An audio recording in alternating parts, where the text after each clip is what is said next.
안녕하세요. 여러분의 시간을 절약해주는 채널 타임해커입니다. 오늘은 문과생이 떠먹여주는 블록체인 시리즈 중에서 또 투자자들 그리고 기획자, 기술자분들에게 모두 도움이 될 만한 강의를 준비해봤습니다. 바로 이번에 이더리움 대형 호재로서 떠오르고 있는 EIP 1559 업데이트인데요. 이런 EIP 1559 업데이트가 이더리움에 어떤 영향을 끼치는지, 그 다음에 저희가 투자자, 기획자, 개발자로서 어떠한 점을 알고 넘어가야 되는지에 대해서 최대한 자세하고 쉽게 설명하도록 자료를 만들어 봤습니다. 좋아요, 구독 부탁드리고요. 그럼 지금부터 설명 들어가도록 하겠습니다. 네, EIP 1559 같은 경우는 이번 이더리움 업데이트에 있어서 되게 큰 업데이트죠. 그래서 런던 하드포크에 이제 7월 말쯤에 업데이트 된다고 알려져 있는데요. 관련해서 기사들이 되게 여러 개가 나오고 있습니다. 뭐 수수료 문제를 개선한다. 그 다음에 도입 시 소가, 가격 상승 효과가 있다. 불마켓의 원인은 공급량 위축 때문이다. 이런 식으로 해가지고 여러 호재 관련된 기사들이 나오고 있는데 요즘에 특히 업데이트가 다가오면서 더 많이 나오고 있어요. 먼저 기존의 수수료 체계를 살펴보면은 가스 프라이스에다가 가스 피를 곱한 값이 가스였습니다. 원래 채굴자들이 이 보상을 가져갔습니다. 한마디로 가스 프라이스라는 게 기본적으로 정해지고요. 그 다음에 빨리 처리하고 싶으면 그만큼 가스 피를 많이 주면은 더 빨리 처리되는 식으로 됐습니다. 그럼 이 곱해진 값을 누가 가져가냐면 채굴자들이 전체 다 가져가는 구조였습니다. 그래서 이제 이더리움 이제 가스비 같은 게 디파이 같은 데에서 차익 거래 같은 게 이제 성행하면서 이용량이 늘어나니까 이제 수수료 보상을 엄청 많이 챙겨갔어요, 채굴자들이. 근데 이제 이게 EIP 1559 업데이트를 통해서 바뀌게 됩니다. 이거 이제 GitHub에 있는 공식 문서인데요. 보시면은 이 내용을 간단하게만 설명드리면 블럭 가스 리밋을 조정하는 식이 추가됐고요. 특정 타겟을 둬서 타겟을 넘어갈 시에 베이스 피 펄 가스가 증가한다고 합니다. 한마디로 타겟이란 걸 지정해 놓고 어느 정도를 넘어가면 베이스 피 같은 걸 둬가지고 그걸 증가시키겠다. 그 다음에 이게 중요한데 보내는 사람이 내는 가스비가 원래 채굴자 때 다 갔는데 베이스 피를 만들었다고 했잖아요. 그거를 이제 소각시키고 프라이오리티 피라는 걸 줘서 이것만 채굴자에게 간다고 합니다. 이게 가장 중요한 부분이라고 보실 수 있겠죠. 그래서 여기에 대해서 기존 시스템에 대한 네 가지 문제에 대해서 네 가지 문제랑 그에 따라서 해결하려는 네 가지를 제가 좀 보기 쉽게 정리해봤는데요. 먼저 거래 수수료 수준의 변동성과 거래의 사회적 비용 간의 불일치가 있었다는 게 첫 번째였습니다. 이 긴 글을 요약해보자면 트랜잭션 하나 보내는데 이제 하나를 덜 넣었을 때랑 비용이 10배 차이 나는 이제 시나리오 같은 게 존재했다고 해요. 결국에는 아주 조그만 사회적 비용은 아주 조그만한 차이인데 이제 그 비용은 10배가 나는 경우가 발생한다는 거죠. 이게 베이스 피 같은 고정된 수수료 개념이었고 완전히 자율 입찰 방식이다 보니까 과도한 가스 비용이 증가하는 문제가 발생하는 거를 첫 번째 원인을 뽑고 있습니다. 두 번째로 사용자에게 불필요한 지연입니다. 가스비를 자율 입찰 방식으로 하다 보니까 제가 어느 정도 내야지 적당한 가스비인지 도저히 알 수도 없고요. 이게 진짜 운이 나쁘면은 계속해서 제가 더 비싼 애들이 나타나면 제게 요청이 처리가 안 되고 계속 밀리게 되거든요.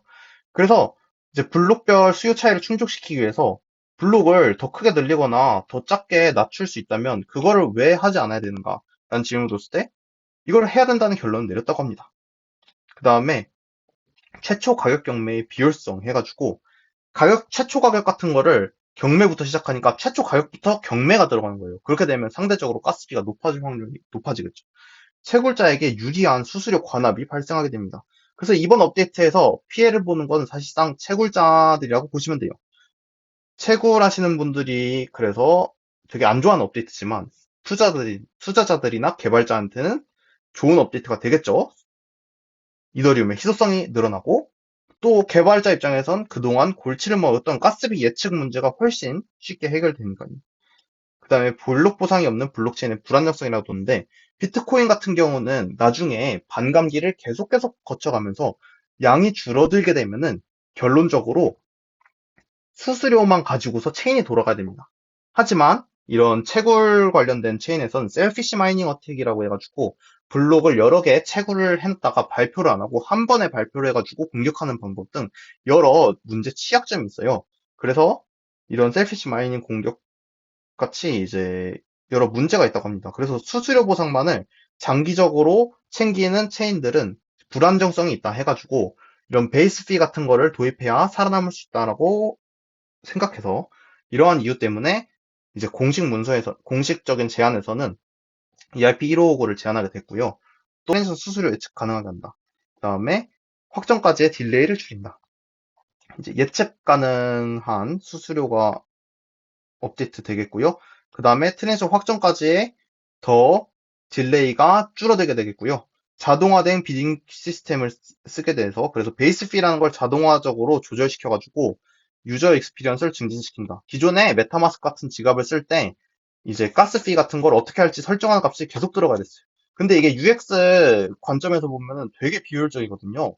뭔가 하나 할 때마다 가스 비용에 대한 거를 세팅을 계속 해줘야 되는 거예요. 근데 이걸 이제 자동적으로 해줄 수 있다. 한마디로 유저들이 경험하는 디앱의 뎁스가 한 단계 이렇게 줄어들게 된다라고 보시면 되겠어요. 그 다음에 네트워크 활동과 이더리움 공급장 간의 긍정적인 피드백 루프를 만든다. 이 경우는 결국에 베이스 피가 계속해서 소각하게 되면서 사용자들이 늘어날수록 이더리움의 희소성이 더 높아지고 소각이 더 많이 되니까 시장 유통량이 줄어들기 때문에 이제 네트워크 사용을 하면 거기에 대한 보상도 사용자가 가져간다. 그래서 이걸 긍정적인 피드백 루프라고 표현을 합니다.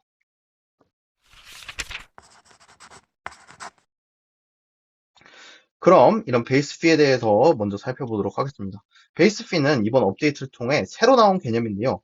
기존에는 베이스 피 없이 최초부터 가격이 이제 입찰에 들어갔지만 이제는 베이스 피라는 기준점을 이제 시스템에서 정해주게 됩니다.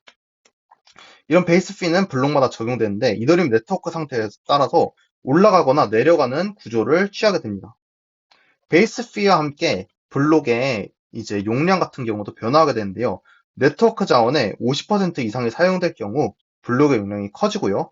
50%보다 작은 경우 블록의 용량이 작아지게 된다고 합니다. 그래서 12.5에서 이제 50% 이상이 쓰이고 있다면 25로 블록 사이즈가 늘어나고 반대로 다시 원래대로 돌아왔다면 다시 블록 사이즈가 줄어들어서 블록의 크기가 원래는 고정값이었습니다. 근데 이제 블록의 크기가 이제 유동성 있게 왔다 갔다 한다고 해준다고 이제 보실 수가 있어요. 그래서 에지이스로 살펴보자면 비용이 크면 동일한 블록체인에서 더 높은 가스비로 경쟁을 해야 되는 상황입니다. 원래 50GA가 저번에 트랜잭션 비용이었다면 이번에도 이제 50GA가 되면 좋겠지만 또 이때 막상 이제 되게 유명한 코인 ICO가 일어났어요. 그래서 모든 사람들이 다 사고 싶어요. 그럼 이제 100GA를 내는 사람들이 있을 거 아니에요. 이전 블록이랑 지금 블록이랑 용량도 똑같으니까 이제 가스비를 더 높게 경쟁해야 되는 거예요. 그 다음에 입찰 같은 것도 기준점이 하나도 없으니까 그냥 사람들이 기준 없이 막 입찰을 하다 보니까 최초 가격부터 높게 잡히는 거죠.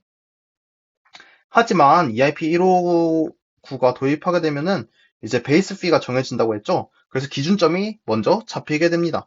그래서 이 원래는 이제 기준점 없이 막 되게 자율적인 입찰이었는데 이제 50GA를 뒀으니까 사람들이 이제 팁으로 들어가는 피는 훨씬 적게 내도 되겠죠.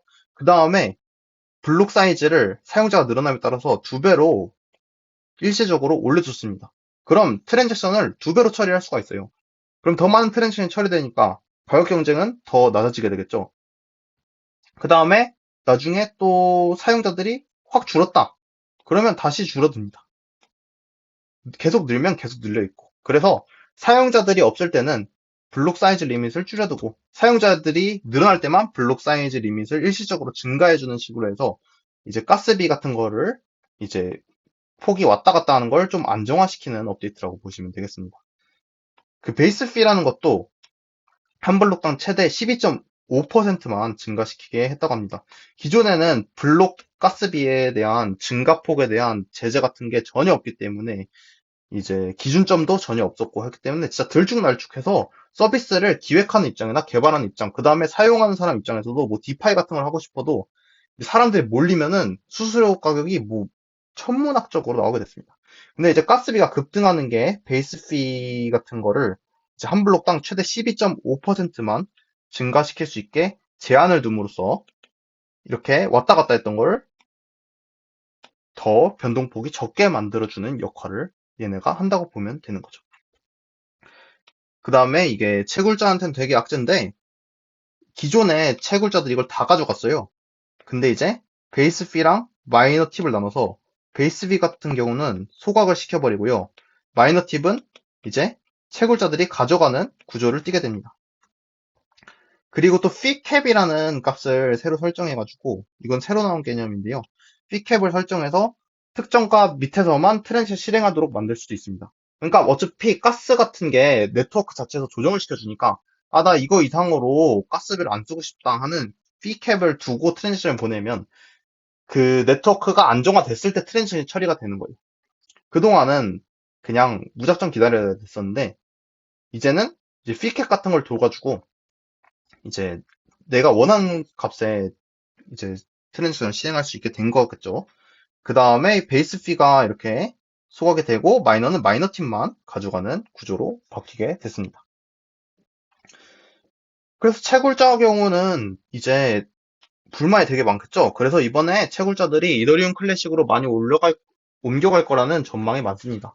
결국 이더리움 2.0이 오게 되면은 지금은 이더리움이 POW랑 POS가 같이 돌아가고 있지만 이더리움 2.0이 완성이 되면 100% POS로 갈 거예요. 그럼 채굴자들이 갈 곳을 잃겠죠.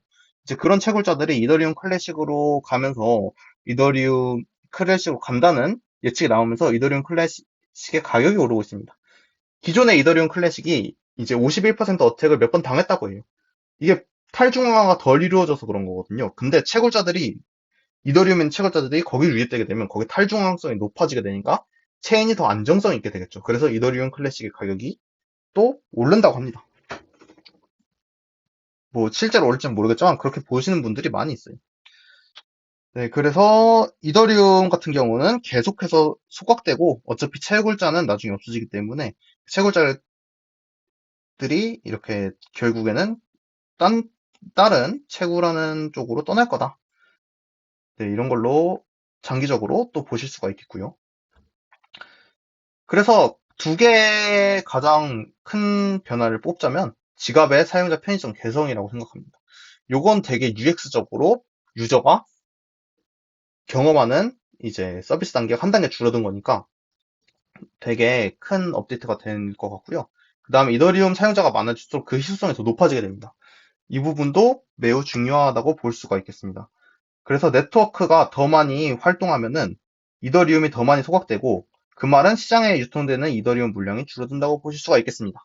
디파이가 이제 뜨면서 이더리움이 예치되거나 묶인 그 다음에 이더리움 2.0 스테이킹이 이제 나오면서 묶인 이더리움 점점 증가하고 있는데 그 상황에서 소각까지 돼버리면은 시장 유통량은 점점 줄어들게 되겠죠. 반면 이더리움의 사용자 수는 계속해서 늘고 있습니다. 정말 여러 프로젝트들이 계속해서 나오고 있고요. 심지어 다른 체인에서도 브릿지를 통해서 이더리움을 가져와가지고 그걸 담보로 해가지고 하는 프로그램이 많이 생기고 있기 때문에 이더리움의 수요는 계속 늘어나고 있습니다.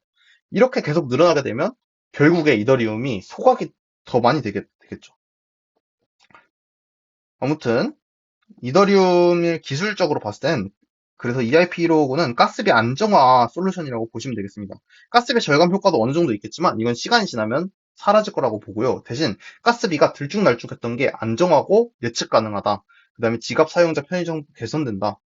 그 다음에 이제 희소성이 더 높아지게 된다. 이런 정도가 좀 EIP159가 이더리움에 가져다 줄 가장 큰 변화라고 보고 있습니다.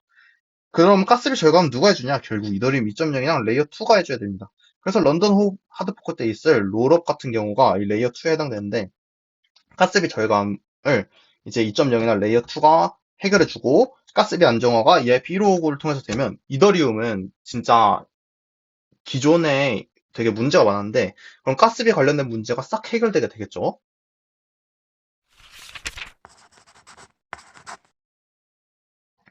제가 또 이렇게 끝내긴 아셔서 이더 스캔도 직접 찾아봤습니다. 이게 블록 채굴된 모습인데 원래 가스 유즈드랑 리미트만 있어요. 근데 지금 러스트 앤 테스트넷에서는 EIP159가 적용이 되어 있는데 보시면 베이스 피 per 가스가 트랜지션이 조금 증가한 거거든요. 이게 트랜지션 뭐 0개에서 10개면 여기 10개에서 20개 사이였는데 이제 12회에서 17회로 베이스 피가 증가한 걸 볼 수가 있고요. 그다음에 번 피가 없었다가 생긴 걸 보실 수가 있습니다. 그래서 이제 번 피는 베이스 피 per 가스랑 가스 유즈를 곱한 값이라고 돼요. 이렇게 인더 스캔에서도 실제로 가스가 소각되는 걸 여러분이 찾아서 보실 수가 있습니다. 블록 트랜지션을 봐서 직접 보시는 것도 되게 네, 좀 재밌더라고요. 그래서 이런 공식이 또 새로 추가됐다 보시면 되겠고요. 이만큼의 이더리움이 계속해서 소각되는 거예요. 그리고 여태까지 소각된 이더의 총량을 볼 수 있는 워치더번이라는 사이트도 찾아보니까 있더라고요. 그래서 보니까 진짜 얼만큼 소각된지가 한눈에 볼 수가 있었고요. 이거 베이스 피가 왔다 갔다 하는 건데 계속해서 보다 보면 이렇게 조정이 잘 되고 있는 걸 볼 수가 있어요. 그리고 테스트넷에서 지금 잘 돌아가고 있으니까 아, 뭐 이것 때 테스트넷에 출시되면서 이더리움 클래식 가격도 올라가고 있고 이더리움 가격도 올라가고 있다고 보시는 분들이 많아요.